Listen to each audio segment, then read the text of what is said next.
Design has been part of our cultures for a very long time. Design can be first seen as cave paintings, communicating about their everyday lives.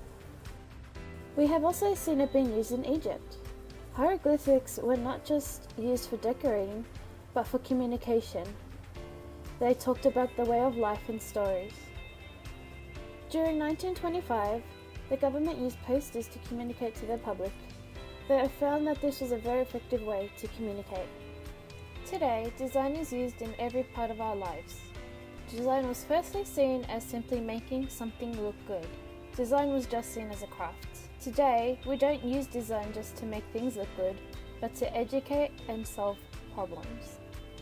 Some companies have used design thinking to create situations and solve them, which benefits companies greatly.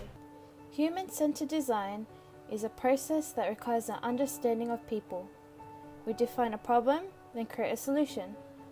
Bank of America found a great way to use this concept. Human-centered design principle is to enhance the quality of life of the people that use it.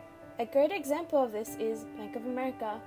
Research found that most people were living paycheck to paycheck, and most of these demographics would not have savings or a savings account. They found that this demographic of people found it hard to save and overall control their finances. Bank of America began a campaign called Keep the Change. Whenever a person opened up a new savings account and made a purchase, it would round up to a certain amount.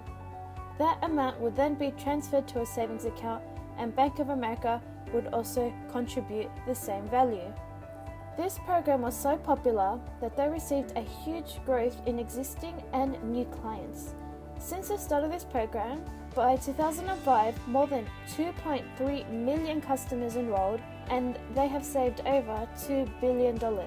Bank of America found a problem and gave a solution. This is the fundamental idea of design thinking.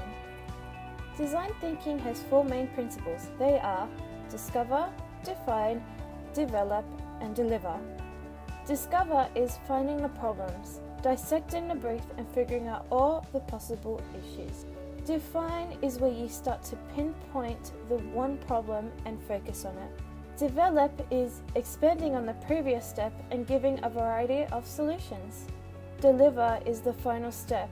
You are presenting the best and final solution for the original problem. Using discover, define, develop, and deliver is the best way to figuring out any solution to a problem. When you use design thinking paired with human-centered design, you achieve the best way to solving any issues that may arise. Design thinking, when applied, can solve problems in healthcare, transportation, and even educational systems. There is no limit to where you can take this. Design is a craft. Design is also a way of thinking. As a designer, I can't have one without the other. We should always aim to choose both, providing a beautiful design, but also considering the aspects of how we can create a better useful design to enhance the everyday person who uses it. Design thinking can enhance your overall process. Using design thinking can organize all your ideas and be able to create a better design for yourself and the end user. We should strive for both. We should strive for both design thinking and design as a craft so we can keep curating the best design.